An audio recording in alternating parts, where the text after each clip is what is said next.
En 1769, dans les registres du notaire de Châteauroux, une signature fut effacée avec tant de violence que la plume perça le papier en 3 endroits.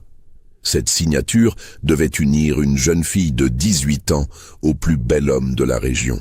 Mais au lieu de ce mariage béni, ce fut sa propre mère qui épousa cet homme 3 mois plus tard. Et quand la vérité sur cette substitution diabolique finit par éclater, elle révéla un complot si monstrueux que même les juges du Châtelet en perdirent le sommeil.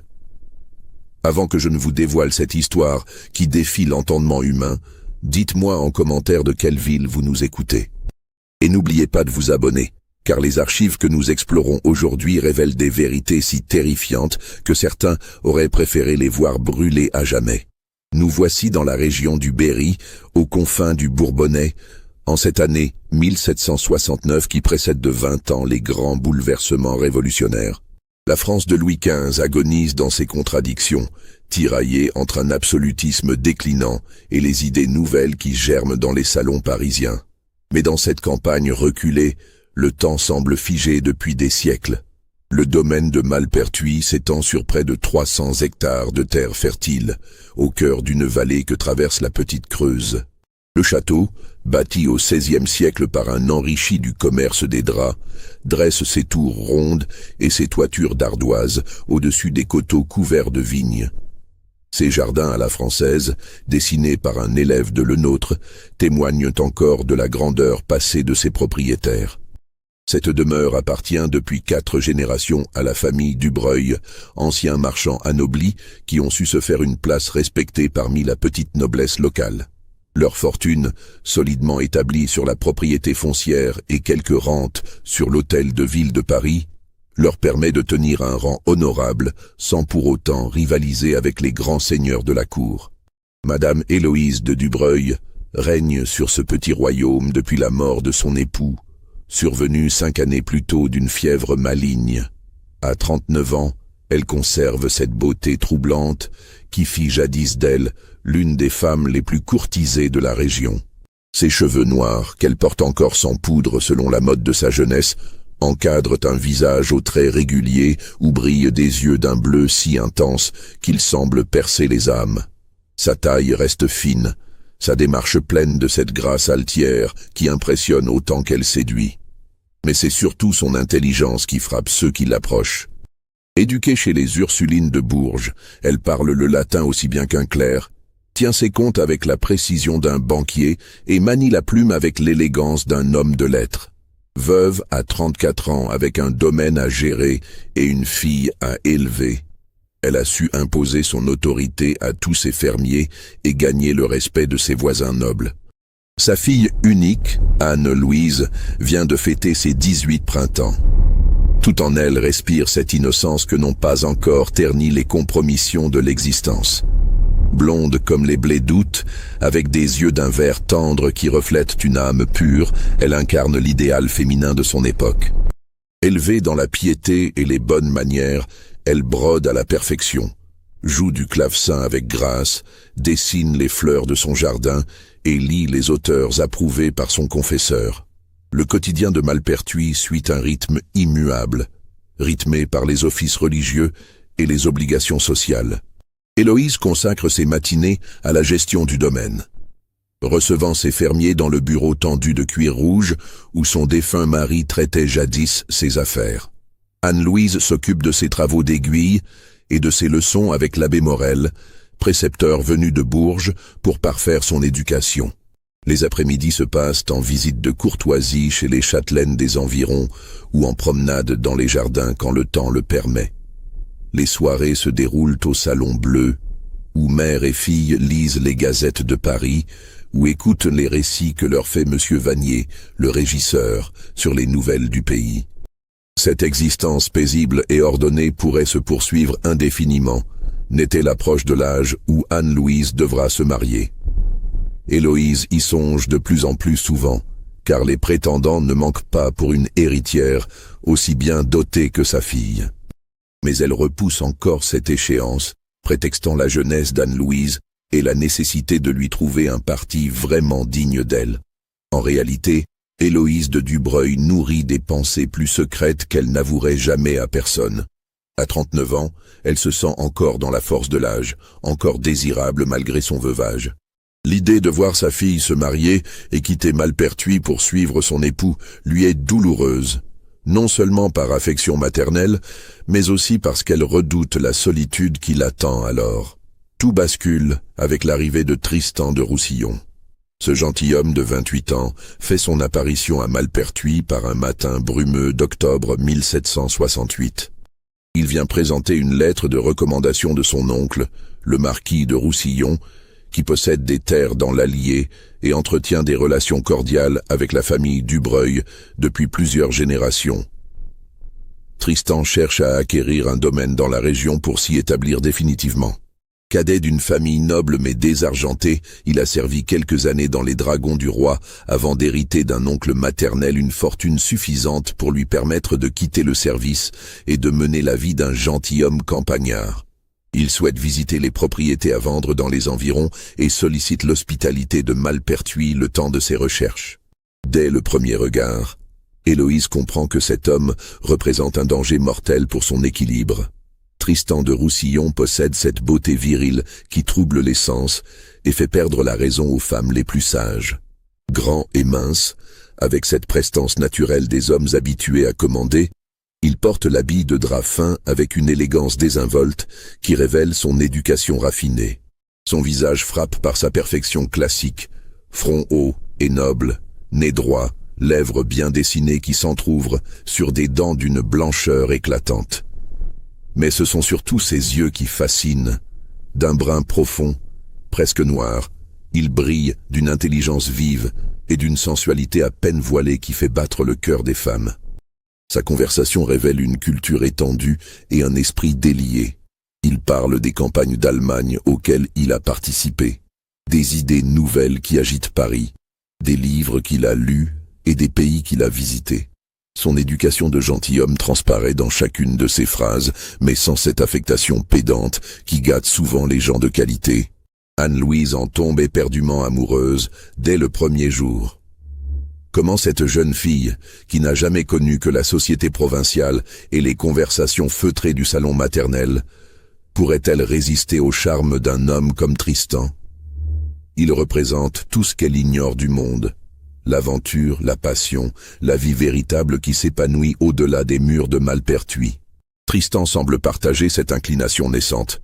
Il s'attarde volontiers auprès d'Anne-Louise, l'écoute jouer du clavecin avec une attention flatteuse, se promène avec elle dans les jardins en lui parlant des contrées lointaines qu'il a parcourues. La jeune fille boit ses paroles comme un élixir et découvre des émotions qu'elle ne soupçonnait pas. Héloïse observe cette idylle avec des sentiments contradictoires. D'un côté, elle ne peut que se réjouir de voir sa fille s'épanouir au contact d'un homme aussi séduisant et bien né. Tristan représente exactement le type d'époux qu'elle souhaiterait pour Anne-Louise, noble, cultivé, fortuné et d'une beauté remarquable. Mais d'un autre côté, elle ressent une émotion plus trouble qu'elle n'ose d'abord s'avouer. Quand Tristan parle, elle boit ses paroles avec la même avidité que sa fille. Quand il rit, son rire fait naître en elle des frissons qu'elle croyait oublier depuis la mort de son mari. Quand il la regarde, elle sent renaître cette féminité qu'elle avait refoulée pendant 5 années de veuvage rigide. Au début, Héloïse attribue ses émotions à une simple reconnaissance maternelle envers l'homme qui rend sa fille si heureuse. Mais les semaines passant, elle doit se rendre à l'évidence. Elle éprouve pour Tristan une passion dévorante qui grandit chaque jour davantage. Cette découverte la plonge dans un abîme de culpabilité et de honte. Comment une mère peut-elle désirer l'homme que sa propre fille aime? Comment une femme de son rang et de son éducation peut-elle nourrir des pensées si coupables? Elle tente de lutter contre cette attraction maudite, multiplie les prières et les mortifications, évite autant que possible la présence de Tristan. Mais ses efforts restent vains. Plus elle essaie d'oublier cet homme, plus son image s'impose à elle avec une force obsédante. Elle passe des nuits blanches à lutter contre des rêves qui la révoltent, des journées entières à surveiller ses gestes et ses paroles pour ne pas trahir son trouble. Le calvaire d'Héloïse s'aggrave quand elle comprend que Tristan n'est pas insensible à son propre charme. Elle surprend parfois des regards appuyés qu'il pose sur elle quand il croit qu'elle ne s'en aperçoit pas. Elle remarque la façon dont il trouve toujours un prétexte pour effleurer sa main quand elle lui passe un livre ou une tasse de thé. Elle note surtout cette manière particulière qu'il a de lui parler, avec une galanterie plus appuyée que celle qu'exige la simple politesse. Ces signaux, d'abord imperceptibles, deviennent de plus en plus nets au fil des semaines. Tristan semble jouer un double jeu, courtisant Anne-Louise avec tout l'empressement d'un prétendant sincère, mais adressant à sa mère des œillades complices qui trahissent des intentions moins avouables. Cette situation crée une tension insupportable dans l'atmosphère de Malpertuis. Anne-Louise, dans son innocence, ne remarque rien du manège qui se joue autour d'elle. Elle continue à voir en Tristan le prince charmant de ses rêves et en sa mère la confidente idéale de ses sentiments naissants. Mais Héloïse vit un véritable enfer. Chaque jour qui passe l'enfonce davantage dans un piège dont elle ne voit pas l'issue. Aimer Tristan lui paraît un crime contre sa fille et contre sa conscience. Mais ne pas l'aimer lui semble au-dessus de ses forces humaines. L'automne de 1768 voit s'installer à Malpertuis un climat de plus en plus pesant. Tristan a trouvé plusieurs propriétés intéressantes dans les environs, mais il repousse sans cesse sa décision finale, prétextant des vérifications à effectuer ou des négociations à mener. En réalité, il semble peu pressé de quitter l'hospitalité des Dubreuil, et pour cause, il y mène une existence des plus agréables, logé et nourri dans un château confortable, admiré par une jeune fille charmante et désiré en secret par une femme d'expérience. Car Tristan de Roussillon n'est pas le gentilhomme désintéressé qu'il prétend être. Sous ses dehors raffinés se cache un aventurier sans scrupules, habitué à vivre de l'hospitalité d'autrui et expert dans l'art de séduire les femmes fortunées. Sa prétendue héritage n'existe pas. Il vit en réalité de dettes et d'expédients, et cherche désespérément un mariage avantageux qui renfloue ses finances. La jeune Anne-Louise, avec sa dot considérable et son caractère docile, représenterait un parti idéal s'il n'avait découvert chez sa mère des possibilités encore plus intéressantes.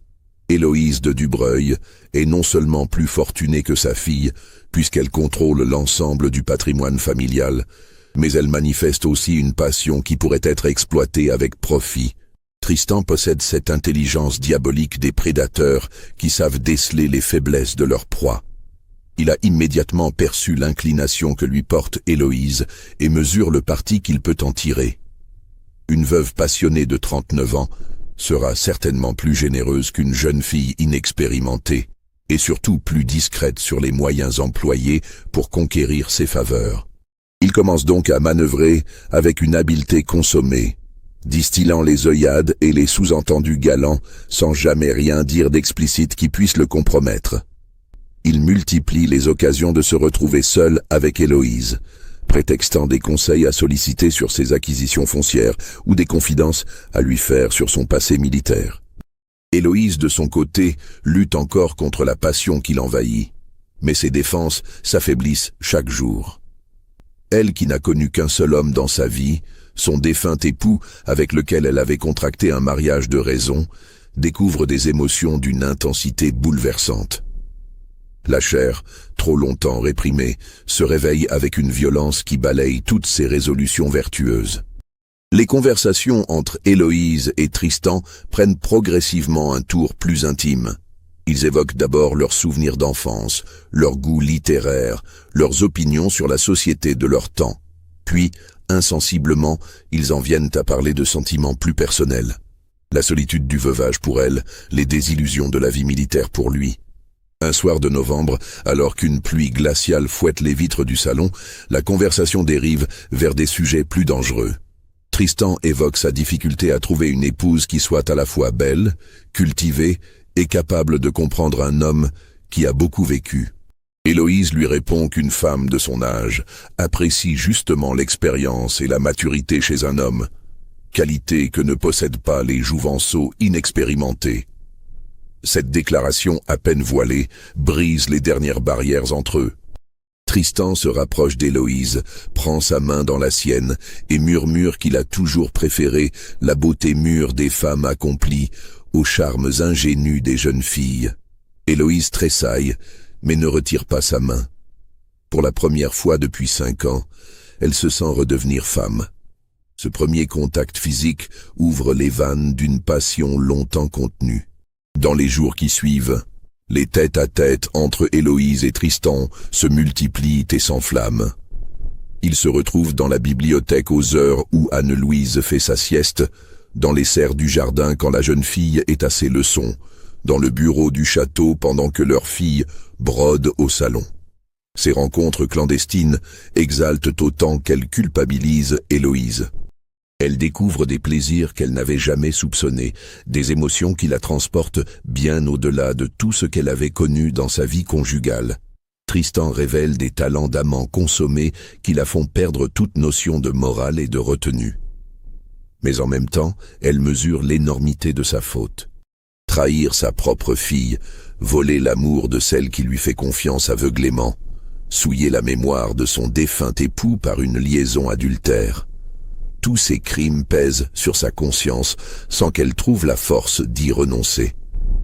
Car Tristan sait entretenir cette passion avec un art diabolique. Il alterne les moments de tendresse brûlante et les périodes de froideur calculée, tient Héloïse dans une dépendance émotionnelle qui la rend esclave de ses moindres caprices.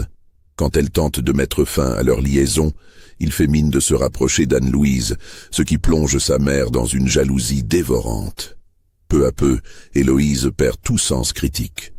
Elle ne voit plus que Tristan n'est qu'un aventurier sans fortune qui exploite sa passion pour vivre grassement à ses dépens.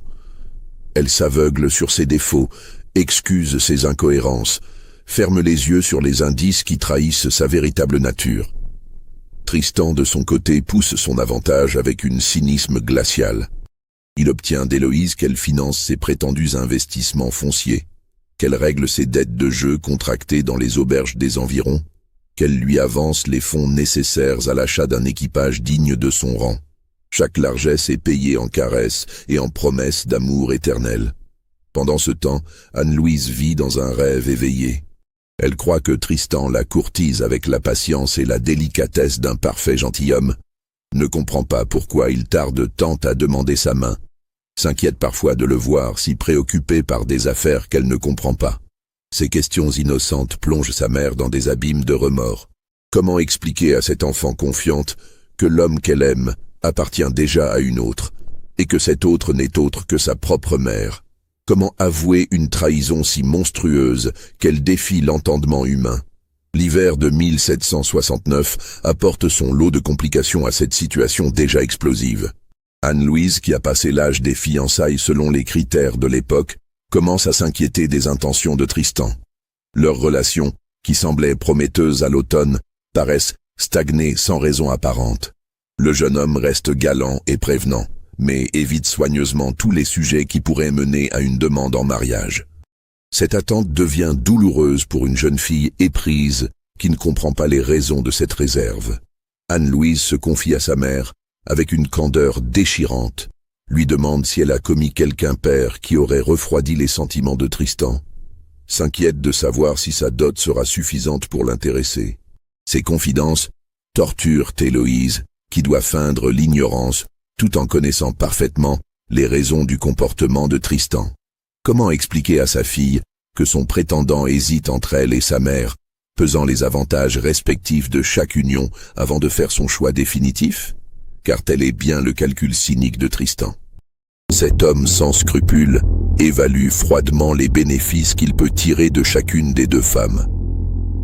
Anne-Louise lui apporterait une dot considérable et la respectabilité sociale. Mais elle ne contrôle pas encore l'ensemble du patrimoine familial et pourrait se révéler moins malléable qu'une femme mûre et passionnée. Héloïse, en revanche, dispose de tous les biens de la famille et manifeste une soumission amoureuse qui permettrait à son futur époux de gouverner librement leur fortune commune. De plus, son âge la rend probablement moins fertile qu'une jeune fille, ce qui éviterait les complications d'une descendance nombreuse dans le partage des héritages. Ces considérations sordides n'effleurent même pas l'esprit d'Héloïse, aveuglée par une passion qui lui fait prendre les calculs de son amant pour les tourments d'un cœur sincère. Quand Tristan évoque devant elle les difficultés de sa situation, elle y voit la preuve de sa délicatesse d'âme et de son respect pour les convenances sociales. « Comment pourrais-je demander la main de votre fille ?» soupire-t-il avec une tristesse feinte, « alors que mon cœur appartient à une autre. Ce serait la tromper indignement et vous faire offense à vous-même. » Ces paroles, qu'Héloïse interprète comme une déclaration d'amour voilée, ne sont en réalité qu'un chantage sentimental destiné à la pousser vers la solution qu'il souhaite. Tristan compte sur la passion maternelle autant que sur la passion amoureuse pour amener sa maîtresse à sacrifier sa propre fille à ses désirs d'homme. Le piège se resserre progressivement autour des deux femmes. Anne-Louise s'enfonce dans la mélancolie, persuadée qu'elle a déplu à celui qu'elle aime. Héloïse se consume dans une passion qui la détruit physiquement et moralement. Seul Tristan garde sa lucidité, orchestrant cette tragédie familiale avec le détachement d'un metteur en scène manipulant ses marionnettes. La situation devient intenable quand Anne-Louise, poussée par le désespoir, décide de provoquer une explication. Un soir de février, elle aborde directement Tristan et lui demande quelles sont ses intentions à son égard. Cette confrontation, qu'elle espérait clarificatrice, ne fait que compliquer davantage les choses. Tristan, pris au dépourvu, bafouille une réponse évasive qui blesse profondément la jeune fille.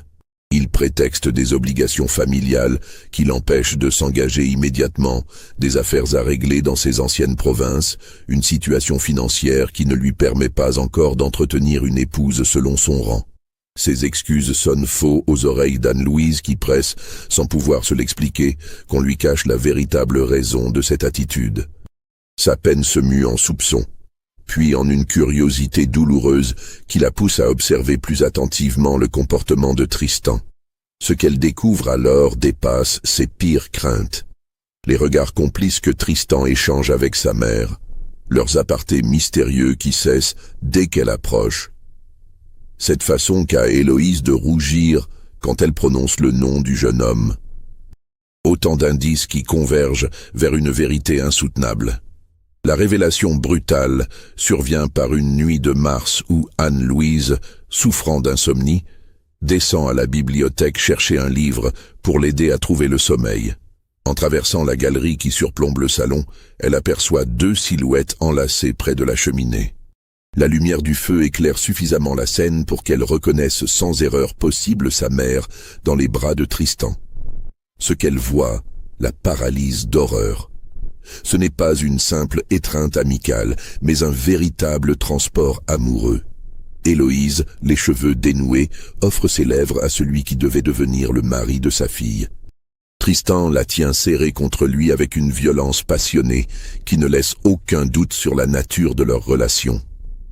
Anne-Louise reste figée derrière la balustrade, incapable de détourner les yeux de ce spectacle qui anéantit tous ses rêves d'un seul coup.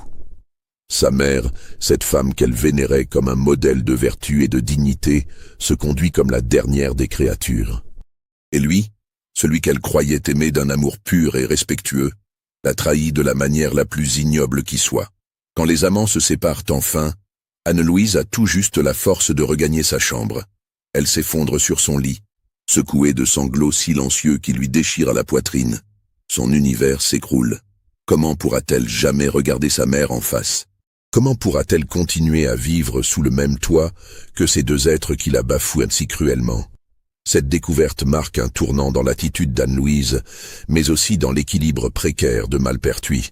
Au petit déjeuner du lendemain, la jeune fille étudie discrètement les visages de sa mère et de Tristan. Héloïse arbore ce teint lumineux des femmes comblées, cette vivacité dans le regard qui contraste étrangement avec la mélancolie qui l'habitait pendant son veuvage. Tristan, lui, manifeste une assurance nouvelle, comme si une victoire récente avait consolidé sa position dans la maison. Ils échangent des plaisanteries anodines, mais leurs mains se frôlent en se passant la confiture. Leurs regards se cherchent par-dessus la tête d'Anne-Louise, et il y a dans leur sourire une complicité qui va bien au-delà de la simple courtoisie. La jeune fille remarque maintenant 1000 détails qui lui avaient échappé. La façon dont sa mère anticipe les désirs de Tristan, dont elle rougit quand il lui adresse la parole, dont elle trouve toujours un prétexte pour l'effleurer. « Vous semblez bien pâle ce matin, ma chère enfant », remarque Héloïse avec une sollicitude qui sonne faux aux oreilles de sa fille. « Auriez-vous mal dormi ?» Anne-Louise sursaute, craignant un instant que sa mère ait deviné sa découverte nocturne. Mais le regard d'Héloïse exprime seulement cette inquiétude maternelle habituelle, mêlée peut-être d'une pointe de culpabilité qu'elle-même ne saurait interpréter. « Un peu d'insomnie », murmure Anne-Louise en baissant les yeux. « Le changement de saison, sans doute. Il faudra demander à l'abbé Morel de vous préparer une de ces tisanes, » suggère Tristan avec cette galanterie désinvolte qu'il affecte envers elle depuis quelque temps. Il paraît qu'il connaît tous les secrets des simples. Cette fausse sollicitude révolte Anne-Louise. Comment cet homme peut-il feindre de s'intéresser à son bien-être alors qu'il l'a trahi si odieusement? Comment peut-il soutenir son regard en sachant le mal qu'il lui fait? Les jours suivants révèlent d'autres détails troublants qui confirment les pires soupçons de la jeune fille. Elle remarque que Tristan et sa mère se parlent souvent à voix basse, interrompant leur conversation dès qu'elle approche. Elle note leurs absences simultanées aux heures où elle prend ses leçons avec l'abbé Morel, leur retour discret quand il pense qu'elle ne les voit pas. Un après-midi, en cherchant un livre dans la bibliothèque, Anne-Louise découvre sur le bureau un billet froissé qu'Héloïse a dû perdre en rangeant ses papiers. L'écriture masculine ne trompe pas plus que le ton passionné du message. « Mon ange adoré, ces quelques heures passées dans vos bras m'ont donné un avant-goût du paradis. Quand pourrons-nous enfin vivre librement notre amour au grand jour?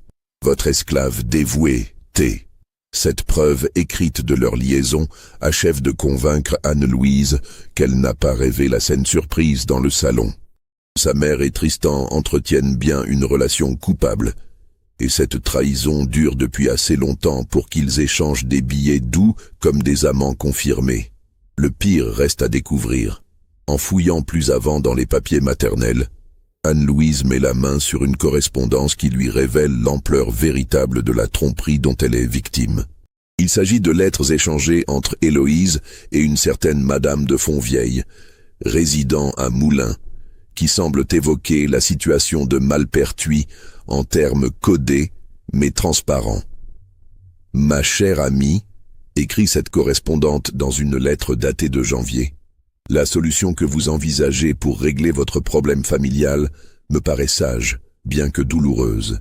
Une jeune fille de cet âge trouvera facilement à se consoler ailleurs, surtout avec la dot généreuse que vous lui constituerez. L'essentiel est que vous puissiez enfin goûter le bonheur qui vous a été refusé si longtemps. » La réponse d'Héloïse, conservée dans un brouillon raturé, glace le sang d'Anne-Louise. « Vous avez raison, ma chère Victoire. Anne-Louise est encore si jeune, si innocente.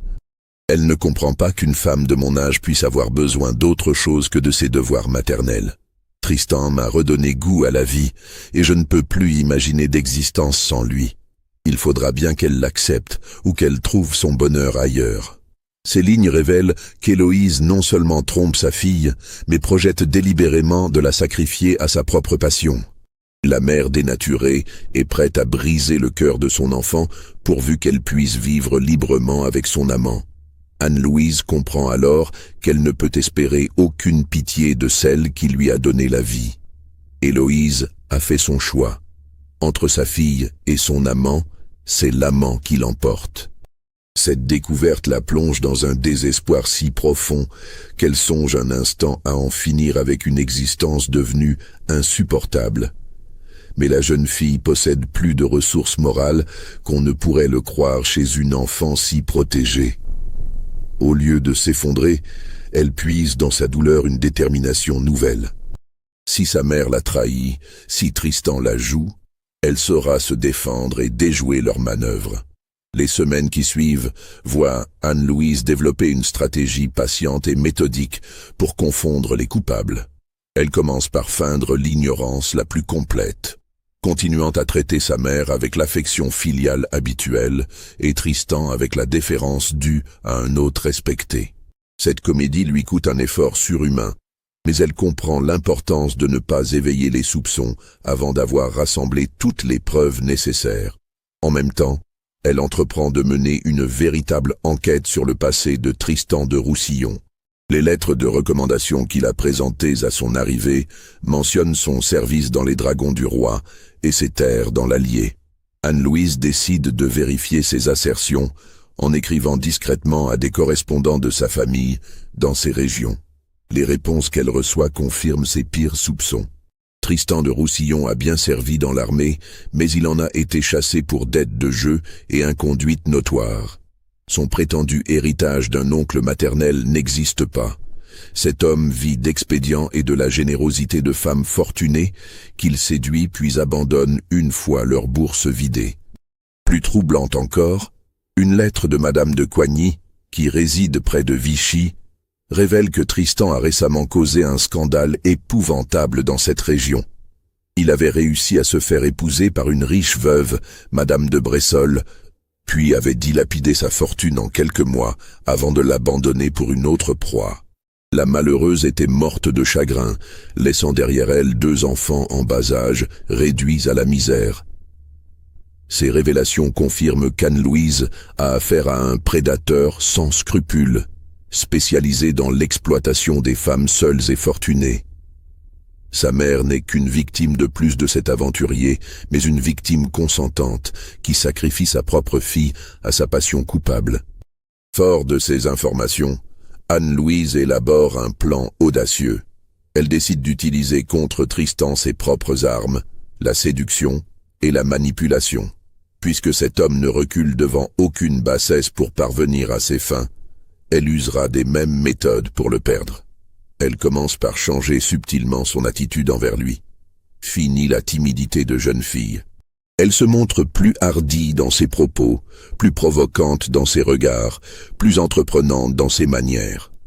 Cette transformation surprend Tristan qui croyait avoir définitivement écarté cette rivale encombrante. Anne-Louise joue son rôle à la perfection. Elle feint de s'être lassée d'attendre une demande en mariage qui ne vient pas, prétend avoir trouvé consolation ailleurs et laisse entendre qu'elle ne serait pas insensible aux avances d'un homme d'expérience.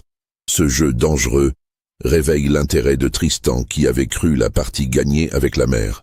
Car cet homme sans honneur possède aussi cette vanité masculine qui ne supporte pas d'être dédaigné par une femme, fût-elle celle qui l'a trompé.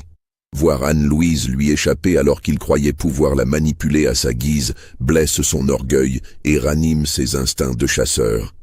Il recommence donc à lui faire la cour, mais avec une ardeur nouvelle qui inquiète Héloïse. Cette dernière voit avec angoisse Tristan se rapprocher de sa fille, au moment précis où elle espérait l'en avoir définitivement détaché. La jalousie maternelle, sentiment encore plus destructeur que la jalousie amoureuse, commence à empoisonner son existence. Les 3 protagonistes de ce drame se livrent désormais une guerre sourde où tous les coups sont permis. Héloïse tente de reconquérir l'attention exclusive de Tristan en multipliant les cadeaux et les largesses. Anne-Louise joue de sa jeunesse et de sa beauté pour troubler l'homme qui l'a trahi. Tristan, de son côté, mène un double jeu de plus en plus périlleux, promettant à chacune des 2 femmes ce qu'elle veut entendre. Cette situation explosive ne peut durer indéfiniment. Un incident va précipiter la crise finale.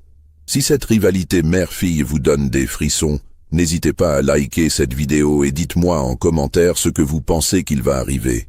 Car le plus terrible dans cette histoire reste encore à découvrir. Au début du printemps de 1769, Tristan comprend qu'il lui faut choisir définitivement entre ces 2 conquêtes. La situation devient intenable. Héloïse se montre de plus en plus possessive et exigeante. Anne-Louise de plus en plus séduisante et dangereuse. Il risque de tout perdre s'il continue à louvoyer entre elles. Son choix est dicté par la plus sordide des considérations financières. Héloïse contrôle l'intégralité du patrimoine familial et manifeste une soumission amoureuse qui permettrait à son futur époux de disposer librement de cette fortune. Anne-Louise, en revanche, n'hériterait réellement qu'à la mort de sa mère, ce qui pourrait prendre des décennies. De plus, Tristan a une révélation inquiétante concernant sa jeune rivale. Les questions qu'elle a posées dans ses lettres, ses allusions subtiles à son passé, son changement d'attitude récent. Autant d'indices qui suggèrent qu'elle a percé à jour sa véritable identité. Une femme amoureuse et aveuglée comme Héloïse représente un danger bien moindre qu'une jeune fille lucide qui connaît ses crimes passés. Il décide donc d'éliminer définitivement Anne-Louise de l'équation matrimoniale. Mais comment se débarrasser d'une héritière gênante sans attirer l'attention des autorités? Tristan possède trop d'expérience des intrigues criminelles pour recourir à des méthodes brutales qui laisseraient des traces compromettantes. La solution qu'il imagine dépasse en perversité tout ce qu'on peut concevoir. Puisque Héloïse accepte déjà de sacrifier sa fille à leur amour, pourquoi ne pas la pousser jusqu'au bout de cette logique monstrueuse? Une mère suffisamment aveuglée par la passion peut être amenée à commettre l'irréparable si on lui présente la chose sous un jour favorable. Tristan commence par instiller dans l'esprit d'Héloïse l'idée qu'Anne-Louise représente un obstacle définitif à leur bonheur. Il évoque devant elle les difficultés que poserait la cohabitation de 3 générations sous le même toit, les ragots que ne manqueraient pas de susciter leur mariage dans la société locale, l'impossibilité pour 2 femmes de même sang de partager indéfiniment les attentions du même homme. « Votre fille est charmante », soupire-t-il avec une tristesse feinte, « mais sa présence constante empoisonne notre existence. Comment pourrions-nous goûter pleinement notre amour avec ce regard innocent qui nous juge en permanence? Il faudrait qu'elle trouve son bonheur ailleurs, dans une famille qui saurait l'apprécier à sa juste valeur. » Ces suggestions perfides tombent en terrain fertile. Héloïse, rongée par la culpabilité et la jalousie, commence à voir sa propre fille comme une ennemie de son bonheur. Les regards de reproche qu'Anne-Louise pose parfois sur elle, ses questions sur l'avenir de Tristan, sa résistance passive aux projets matrimoniaux. Tout cela devient suspect aux yeux d'une mère qui préfère accuser sa fille plutôt que de remettre en question sa conduite. Tristan pousse son avantage avec une habileté diabolique. Il évoque devant Héloïse l'exemple de certaines familles nobles qui ont résolu des problèmes similaires en mariant leurs filles cadettes à des gentilshommes de province éloignés. Un mariage avantageux dans le Languedoc ou la Provence éloignerait définitivement Anne-Louise de Malpertuis tout en lui assurant un avenir honorable. « J'ai justement un ami d'enfance », ajoute-t-il avec l'air de celui qui trouve soudain la solution idéale. Un certain Bertrand de Villeneuve qui possède de belles terres près d'Aix-en-Provence. Veuf récemment, il cherche une épouse jeune et bien élevée pour tenir sa maison et élever ses enfants. Votre fille ferait parfaitement l'affaire et l'éloignement éviterait toute complication. Et cette proposition semble raisonnable à Héloïse qui s'empresse de s'en convaincre. Marier Anne-Louise dans une province lointaine résoudrait effectivement tous les problèmes. La jeune fille trouverait un époux respectable, elle-même pourrait épouser Tristan sans scandale, et la cohabitation difficile prendrait fin naturellement. Elle ne soupçonne pas que ce Bertrand de Villeneuve n'existe que dans l'imagination de Tristan, et que celui-ci a des projets bien plus sinistres pour se débarrasser de sa rivale. Car l'aventurier a repéré dans la région un couvent de femmes repenties, où certaines familles envoient discrètement leurs filles compromises. Moyennant une donation généreuse, la supérieure accepte d'accueillir des pensionnaires que leurs proches souhaitent voir disparaître de la circulation. Le plan de Tristan est d'une simplicité diabolique. Convaincre Héloïse d'envoyer sa fille dans ce couvent sous prétexte d'une retraite spirituelle préparatoire au mariage, puis faire en sorte qu'Anne-Louise y reste définitivement en prétendant qu'elle a choisi la vie religieuse. Une fois les vœux prononcés, même contraints, la jeune fille ne pourrait plus jamais réclamer son héritage ni troubler leur existence. Pour mener à bien cette machination, il lui faut d'abord obtenir la complicité active d'Héloïse. Celle-ci accepterait-elle de sacrifier sa propre fille à ce point? Tristan mise sur la passion aveugle et la culpabilité maternelle pour vaincre les derniers scrupules de sa maîtresse. Il commence par lui faire miroiter la perspective d'une existence idéale une fois Anne-Louise casée. Plus de témoins gênants, plus de remords, plus de duplicité. Il pourrait enfin s'aimer au grand jour et transformer Malpertuis en un nouveau paradis terrestre. Héloïse se laisse séduire par cette vision, d'autant plus facilement qu'elle correspond à ses désirs secrets les plus inavouables. Depuis des mois, elle rêve de se débarrasser de cette fille dont la simple présence lui rappelle sa faute. La perspective de pouvoir vivre librement sa passion sans contrainte ni dissimulation l'enivre autant que les baisers de son amant. Mais comment convaincre Anne-Louise d'accepter ce mariage, s'inquiète-t-elle encore. Elle semble si attachée à Malpertuis, si peu désireuse de s'éloigner de nous. « Laissez-moi faire », répond Tristan avec un sourire qui aurait dû l'alerter sur ses véritables intentions. « J'ai quelques idées pour la persuader que son bonheur se trouve ailleurs. » La machination de Tristan atteint son paroxysme au début du mois de mai 1769. Anne-Louise, qui a continué son enquête discrète, découvre par une lettre interceptée les véritables projets de sa mère et de son complice. Il ne s'agit pas de la marier dans une province lointaine, mais de l'enfermer à vie dans un couvent où elle sera contrainte de prononcer des vœux perpétuels. Cette révélation lui fait mesurer l'ampleur de la trahison maternelle. Héloïse est prête non seulement à lui voler son amoureux, mais à la faire disparaître définitivement pour pouvoir jouir en paix de son crime. Cette découverte, loin de l'abattre, galvanise la jeune fille. Elle comprend qu'elle joue désormais sa vie et sa liberté contre des adversaires sans scrupules qui n'hésiteront devant aucune bassesse. Il lui faut donc frapper la première et frapper fort. Le plan qu'elle élabore avec l'aide de son confesseur, l'abbé Morel, qui a fini par percer le secret de la maison, est d'une audace remarquable. Puisque Tristan compte sur la discrétion et le secret pour mener à bien ses projets, Anne-Louise va tout révéler publiquement, devant témoins, de manière qu'aucun déni ne soit possible. Elle profite de la fête de la Pentecôte, qui rassemble traditionnellement toute la noblesse locale dans la chapelle de Malpertuis, pour mettre son plan à exécution. Au moment précis où Héloïse et Tristan s'avancent vers l'autel pour recevoir la communion, symbole de leur hypocrisie religieuse, Anne-Louise se dresse et prend la parole. « Mes chers amis, dit-elle d'une voix claire qui porte jusqu'au fond de la chapelle, avant que ces deux personnes ne profanent les sacrements de notre sainte religion, il faut que vous sachiez quelle comédie sacrilège ils jouent depuis des mois sous votre regard confiant. » Un silence de mort s'abat sur l'assemblée. Héloïse et Tristan, figés par la surprise, n'ont pas encore réagi que déjà Anne-Louise poursuit son réquisitoire implacable. Elle révèle d'abord la liaison adultère de sa mère avec leur hôte, produisant comme preuve les billets doux qu'elle a interceptés et les témoignages de domestiques qu'elle a su rallier à sa cause.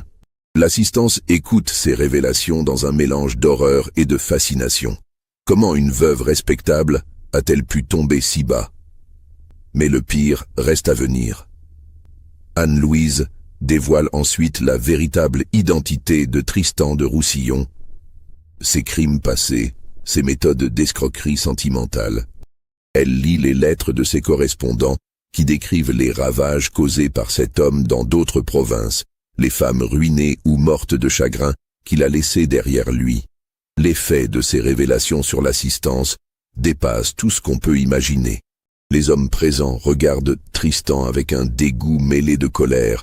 Les femmes considèrent Héloïse avec cette réprobation particulière que les honnêtes gens réservent aux mères dénaturées. Tristan tente bien de nier, puis d'accuser Anne-Louise de folie ou de jalousie, mais les preuves s'accumulent contre lui. Quand la jeune fille produit la correspondance interceptée, révélant le projet d'enlèvement et d'internement forcé, l'indignation de l'assistance atteint son paroxysme. Héloïse, elle, reste d'abord paralysée par la honte et la surprise. Comment sa fille a-t-elle pu découvrir leurs secrets les plus intimes? Comment a-t-elle osé les dénoncer publiquement devant toute la société locale? Cette trahison filiale lui paraît encore plus monstrueuse que ses propres fautes. Mais quand Anne-Louise révèle les véritables intentions de Tristan concernant le couvent et l'internement forcé, Héloïse réalise soudain qu'elle a été manipulée autant que sa fille. L'homme qu'elle croyait aimer ne voyait en elle qu'un instrument pour éliminer une héritière gênante et s'emparer d'une fortune. Cette révélation provoque chez elle une crise de nerfs spectaculaire. Elle se jette sur Tristan, en l'accablant de reproches et de malédictions, lui reproche d'avoir abusé de sa faiblesse et de son amour pour la pousser au crime. Cette scène pathétique achève de la discréditer aux yeux de l'assistance qui voit dans ses emportements la confirmation de son déséquilibre mental. L'abbé Morel, qui a organisé cette révélation publique, fait alors appeler les autorités civiles. Tristan de Roussillon, alias Tristan de Malpertuis, alias Bernard de Fontainebleau, est arrêté sur le champ pour escroquerie, bigamie et tentative d'enlèvement. Les preuves rassemblées par Anne-Louise suffisent largement à l'envoyer aux galères à perpétuité. Héloïse, brisée par la honte et le remords, ne survit pas longtemps à cette exposition publique. Elle sombre dans une mélancolie profonde qui confine à la démence, refuse de s'alimenter et de recevoir les soins médicaux. Elle s'éteint 6 mois plus tard, emportant dans la tombe ses derniers secrets et ses ultimes regrets. Anne-Louise de Dubreuil hérite donc de l'intégralité du domaine de Malpertuis, mais cette victoire lui laisse un goût d'amertume indélébile. Elle a sauvé sa liberté et sa fortune, confondu les criminels qui la menaçaient, triomphé de tous les pièges tendus contre elle. Mais cette victoire s'est payée du prix le plus lourd qui soit, la mort morale, puis physique, de sa propre mère. Car malgré toutes ses fautes, malgré sa trahison monstrueuse, Héloïse restait la femme qui l'avait portée et élevée. Anne-Louise ne peut s'empêcher de penser qu'elle aurait peut-être pu sauver sa mère autant que se sauver elle-même, si elle avait choisi d'autres méthodes, moins spectaculaires mais plus compatissantes. Cette culpabilité la poursuit toute sa vie. Elle ne se marie jamais, malgré les demandes nombreuses que lui vaut sa fortune et sa beauté. Comment faire confiance à un homme quand on a vu sa propre mère se damner pour l'un d'eux? Comment croire au serment d'amour quand on a découvert jusqu'où peut mener la passion aveugle? Elle transforme Malpertuis en une institution charitable qui accueille les jeunes filles victimes de violences familiales ou abandonnées par leurs proches. Cette œuvre devient sa raison de vivre, mais aussi sa pénitence perpétuelle pour le mal qu'elle a dû infliger à sa mère pour se défendre. Les dernières années de sa vie sont marquées par une mélancolie croissante. Elle passe de plus en plus de temps seule, évite la société, se consacre exclusivement à ses bonnes œuvres. Les domestiques rapportent qu'elle parle parfois à voix haute, comme si elle s'adressait à sa mère morte, lui demandant pardon pour l'avoir exposée publiquement ou tentant encore de lui expliquer pourquoi elle n'avait pas d'autre choix. Elle meurt en 1815, à l'âge de 64 ans, sans descendance et après avoir légué tous ses biens à ses protégés. Ses dernières paroles, rapportées par la religieuse qui l'assista, furent pour maudire la beauté masculine qui avait causé tant de malheur dans sa famille. Quant à Tristan de Roussillon, il ne survit que 2 années à sa condamnation. Les galères du roi ont raison de sa constitution d'homme du monde habitué au plaisir facile. Il meurt en 1771, rongé par les fièvres et les privations, emportant dans la tombe le secret de ses autres crimes et de ses complices éventuels. Mais l'histoire ne s'arrête pas là, car les archives de Malpertuis conservent des traces troublantes d'événements ultérieurs qui jettent une lumière nouvelle sur cette affaire. En 1810, soit 40 ans après les faits, un homme se présente au château en prétendant être le fils naturel de Tristan de Roussillon et d'une de ses victimes. Il réclame une partie de l'héritage d'Anne-Louise, produisant des documents qui sembleraient prouver ses dires. Mais cet homme connaît sur l'affaire de 1769 des détails que seuls les protagonistes pouvaient connaître. Il évoque des conversations privées entre Tristan et Héloïse, des projets secrets qui n'ont jamais été révélés publiquement, des complices qui n'ont jamais été inquiétés. Anne-Louise, alors âgée de 59 ans, accepte de le recevoir pour entendre ce qu'il a à dire. Mais l'entretien tourne mal. Le visiteur menace de révéler certains secrets sur la mort d'Héloïse si Anne-Louise refuse ses exigences financières. Selon lui, la veuve de Dubreuil ne serait pas morte de chagrin, mais empoisonnée par sa propre fille pour l'empêcher de révéler d'autres vérités compromettantes. Cette accusation monstrueuse bouleverse Anne-Louise, qui chasse violemment l'intrus. Mais celui-ci revient la nuit suivante et tente de s'introduire dans le château par effraction.